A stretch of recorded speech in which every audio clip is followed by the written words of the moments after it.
આજે હું યુગ અને પ્રથમ આચાર્ય પરંપરાના વિશે માહિતી આપશું.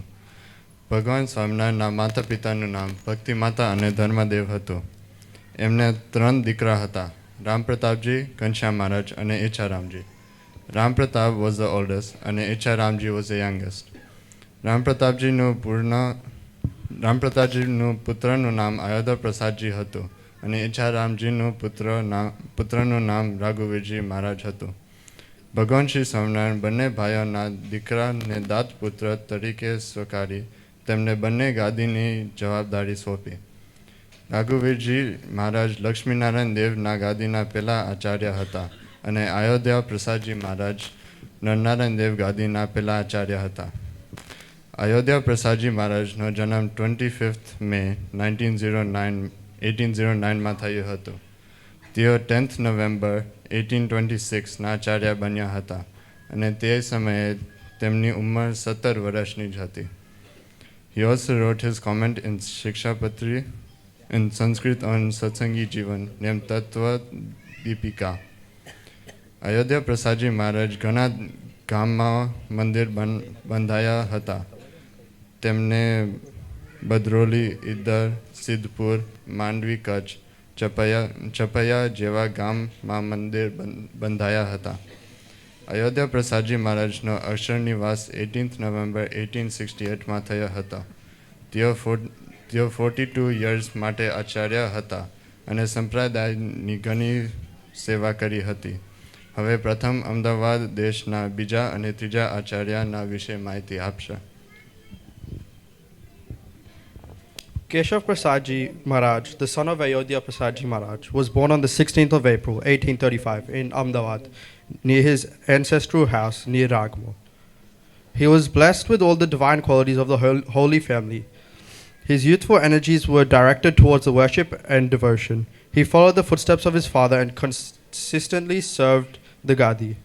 After succeeding as Acharya, he observed every tradition of the Sampradaya very faithfully and religiously.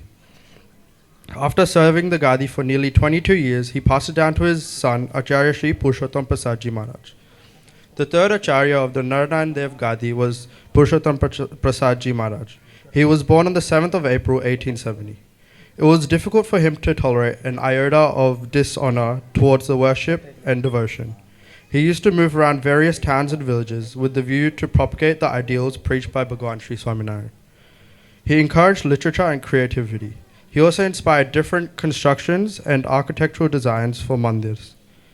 He was very energetic in creating wealth for the mandirs so that the survival and maintenance of the mandirs would never adversely be affected. He served the Gadi for nearly 12 years before he passed away. Now I'll pass the mic on to Yug to talk more about Acharya Sri Vasudev Prasadji Maharaj and Acharya Sri Devendra Prasadji Maharaj. Acharya Sri Vasudev Prasadji was born to Sri Kashi Prasadji, the descendant of Rampratapji Pandey, the elder brother of Bhagwan Swaminarayan, on 17 July 1899. His predecessor Purushottam Prasad Dasji had adopted him, as he did not have a son. Vasudev Prasadji was a minor at the time of his succession. Hence the trustees looked after the administrative affairs until such time as he attained adulthood. He was well versed in Sanskrit and Prakrit literature and scriptures. He was also fluent in English. He celebrated the centenary of the Shikshapatri, the authentic scripture preached by Bhagwan Swaminarayan at the Ahmedabad temple. The Shikshapatri anniversary celebrated every year, even today. Vasudev Prasadji Maharaj na putra એવા શ્રી દેવેન્દ્ર પ્રસાદજી મહારાજનો જન્મ અમદાવાદમાં શરદ પૂર્ણિમાના પવિત્ર દિવસે 5th October 1922માં થયો હતો. He was just like an incarnation of the full moon, with a cool head, calm heart, and many other virtues. Under his able stewardship, the devotional pursuits of Swaminarayan Sampradaya increased by leaps and bounds. Devendra Prasadji Maharaj ખૂબ જ નાની ઉંમર સંસ્કૃતનો અભ્યાસ કર્યો હતો. He could compose verses in Sanskrit. He was equally at ease with Prakrit and English, and music was a great part of him. આપણે બધા બહુ જ ભાગ્યશાળી છે કે સિક્સ આચાર્ય શ્રી તેજેન્દ્ર પ્રસાદજી મહારાજ આજે આપની વચ્ચે ઉપસ્થિત છે. We have prepared a short video about him and his life journey. I'd like to request the IT team to play the video about current lineage of Sriji Maharaj's very own family, Dharmakul. જય શ્રી સ્વામિનારાયણ. શ્રી સ્વામિનારાયણ સંપ્રદાયના ઉત્તર વિભાગ દેશના શ્રી નરનારાયણ દેવ તાબાના છઠ્ઠા વંશજ ધર્મ ધુરંધર 1008 શ્રી તેજેન્દ્ર પ્રસાદ મહારાજ શ્રી વિશે જાણીશું. તેમનો જન્મ 11th April 1944 ના દિવસે થયો છે. 7 વર્ષની ઉંમરથી જ સત્સંગના કાર્યોમાં માણાના મણકાની જેમ પરોવાઈ ગયા છે. 14 વર્ષની ઉંમરે મોટા મહારાજ શ્રી આફ્રિકામાં સત્સંગના પોષણ માટે વિચરણ કર્યું હતું. 13 ઓક્ટોબર 1967ના રોજ એમને નરનારાયણ દેવના છઠ્ઠા આચાર્ય તરીકે કાર્યભાર સંભાળ્યો. અનેક મંદિરોની મૂર્તિ પ્રતિષ્ઠાઓ કરી, સત્સંગને બળ આપ્યું, અનેક મુમુક્ષોને ભગવતી દીક્ષા આપી, સંપ્રદાયને સંતોની ભેટ આપી અને સખત દેશ વિદેશમાં વિચરણ કરતા જ રહ્યા. અમેરિકામાં એકવાર 4 હરિભક્તો પણ નહોતા એવા સમયે ત્યાં સત્સંગના પાયા નાખ્યા. 1976 સત્સંગ વિચરણ અર્થે ઇંગ્લેન્ડમાં પ્રવાસ કર્યો. એમના આચાર્યપણા હેઠળ સ્વામિનારાયણ દ્વિશતાબ્દી મહોત્સવ ધામધૂમથી ઉજવાયો. મોટા મહારાજશ્રીનું મનમોહક સ્મિત જાણે શ્રીજી મહારાજનું અપર સ્વરૂપ હોય એવી ભાવના થાય છે. સંતો હરિભક્તો પ્રત્યેનો વાત્સલ્ય ભાવ જાણે માતૃત્વના દર્શન કરાવે છે. આવી તો અનેક કાર્ય સિદ્ધિઓ છે.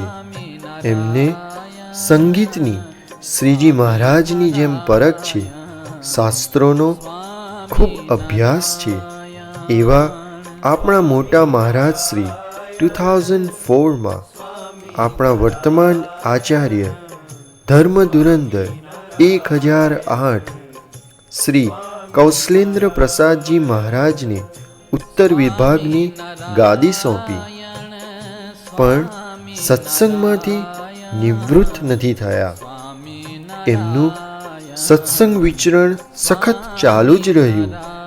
એમનું માર્ગદર્શન આપણને સૌને મળે જ છે.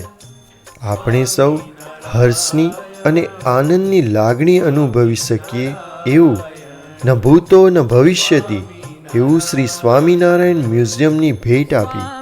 આ સ્વામિનારાયણ મ્યુઝિયમમાં ભગવાનની અગણિત પ્રસાદીની વસ્તુઓ સંગ્રહિત કરેલી છે, જે હજારો વર્ષો સુધી વૈજ્ઞાનિક ઢબે સચવાઈ રહે એવી વ્યવસ્થા કરેલી છે. એમાં મોટા ભાગની વસ્તુઓ મહારાજ શ્રીની પરંપરાની છે, જે આપણા ઉપર દયા કરીને દર્શન માટે મહારાજશ્રીએ આપણને ભેટ આપેલી છે. જે એક એક વસ્તુઓ કલાત્મક રીતે સંગ્રહ કરેલી છે. રોજ સવારે મ્યુઝિયમમાં થતી મહાપૂજા દિવ્યતાનો અનુભવ કરાવે છે. મોટા મહારાજશ્રી જ્યારે પણ અમદાવાદ હોય છે ત્યારે તેમની ઉપસ્થિતિ અચૂક હોય છે. મોટા મહારાજશ્રી આજે પણ આપણી સભામાં ઉપસ્થિત છે.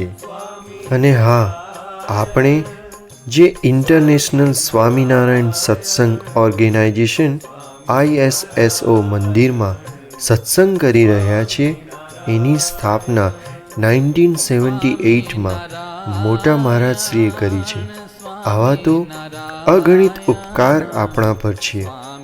આ જ પરંપરાને આગળ વધારતા આપણા વર્તમાન 7મા આચાર્ય શ્રી ધર્મ ધુરંધર 1008 શ્રી કૌશલેન્દ્ર પ્રસાદજી મહારાજ 2004થી સખત સત્સંગને અર્થે વિચરણ કરી રહ્યા છે.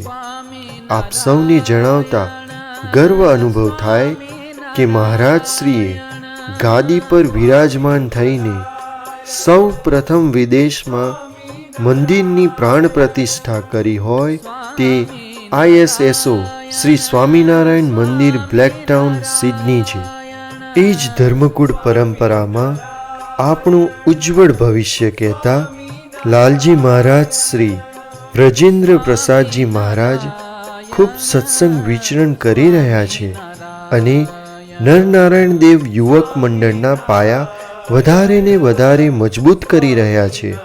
આ પવિત્ર ધર્મકુળ પરંપરાએ આપણને ભગવાન અને દેવ ઓળખાવ્યા છે અને શુદ્ધ ઉપાસનાનું પોષણ અને માર્ગદર્શન આપી રહ્યા છે.